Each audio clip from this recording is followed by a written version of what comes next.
Indonesia, aduh, secara jujur lah, ni channel Tok Ayah ya. Saya jujur, orang jauh lah sebenarnya dari semua segi lah. Indonesia buat kali pertama uh, lebih maju daripada Malaysia. Ada sebuah fenomena menarik yang belakangan semakin sering terlihat. Sebagian warga Malaysia yang datang langsung ke Indonesia justru mengaku mendapatkan pengalaman yang berbeda dari bayangan. Bukan hanya soal Jakarta yang semakin modern, bukan hanya tentang pembangunan ibu kota Nusantara atau IKN, tetapi juga tentang industri kreatif, pariwisata, hingga perkembangan ekonomi. Bahkan, ada warga Malaysia yang secara terbuka mengaku terkejut setelah melihat langsung bagaimana Indonesia berkembang. Hey guys, aku lagi main nih di PIK dan aku lagi keinget sama cerita teman aku dari Malaysia. Dia bilang kayak, wah Jakarta semaju ini. Dia lihat pembangunan PIK kan, dan dia lihat sekarang PIK tuh kayak gini. Terus dia lihat Jakarta ternyata maju banget. Jadi kayak, Fenomena ini menunjukkan persepsi bisa berubah drastis saat datang langsung.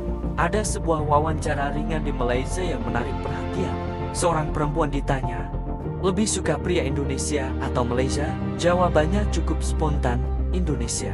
Ia bahkan mengenal sejumlah aktor dan artis asal Indonesia. Fenomena tersebut sebenarnya menunjukkan besarnya pengaruh budaya populer Indonesia di kawasan Asia Tenggara. Film, musik, hingga TikTok membuat produk budaya Indonesia menyeberangi batas negara. Inilah soft power. Sebuah negara tidak selalu harus memengaruhi melalui kekuatan militer atau ekonomi. Budaya juga bisa menjadi kekuatan.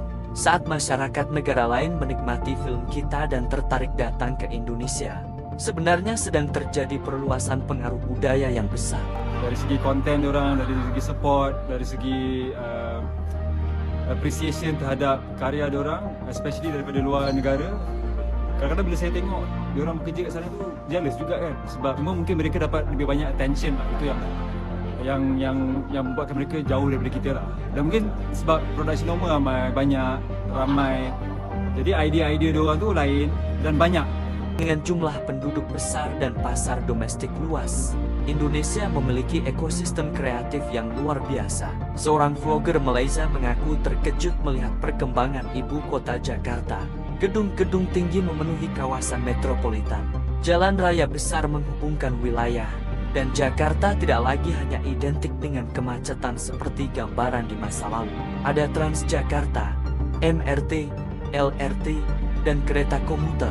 Kehadiran kereta cepat Jakarta-Bandung menunjukkan bahwa Indonesia mulai masuk ke fase baru dalam pembangunan transportasi modern.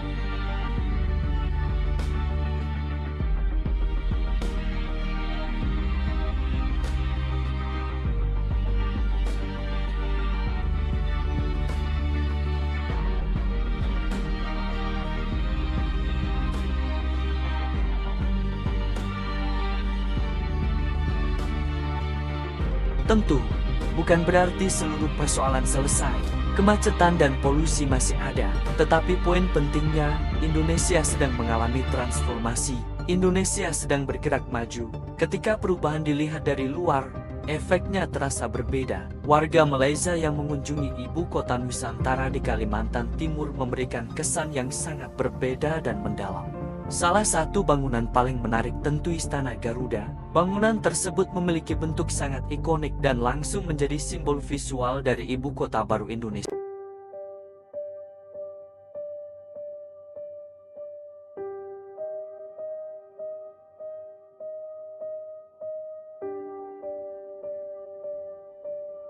Bagi wisatawan, IKN bukan hanya kawasan pemerintahan. Mereka melihat kawasan perkotaan baru dibangun dari nol, jalan baru, gedung, ruang terbuka hijau, dan berbagai infrastruktur pendukung. Pembangunan IKN tidak lepas dari perdebatan biaya dan investasi. Namun yang terpenting adalah apakah kawasan ini mampu menciptakan ekosistem ekonomi baru di luar Pulau Jawa. Jika berhasil, IKN bisa mengubah struktur ekonomi Indonesia jangka panjang. Selama puluhan tahun, ekonomi terkonsentrasi di Jawa. IKN membawa gagasan pusat pertumbuhan baru di tengah.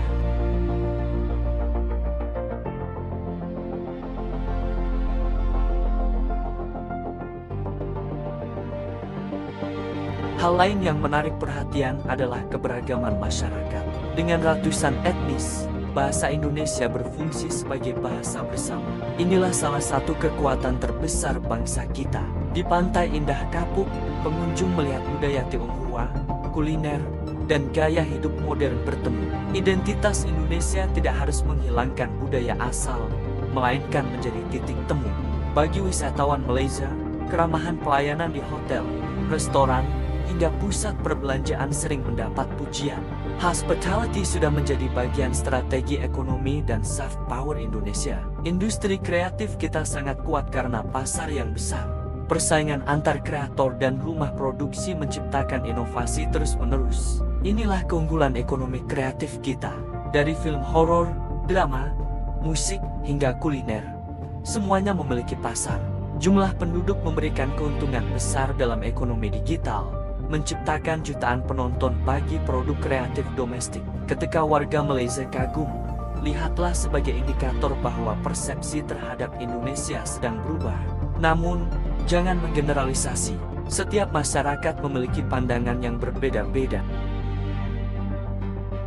Ada momen menarik saat beberapa warga Malaysia menyanyikan lagu Indonesia Raya dengan hormat. Simbol bahwa kedekatan budaya kita bisa menjadi jembatan, bukan tembok pemisah. Indonesia hari ini bukanlah Indonesia 20 tahun lalu. Negara ini sedang berubah, infrastruktur bertambah, dan industri kreatif membesar. Cara dunia melihat kita juga perlahan berubah.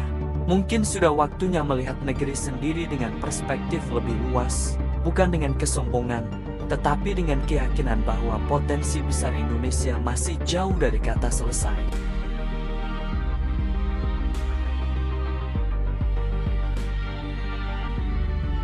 Inilah Insight Daily, melihat Indonesia bukan hanya dari apa yang dikatakan orang, tetapi dari apa yang benar-benar terjadi di lapangan.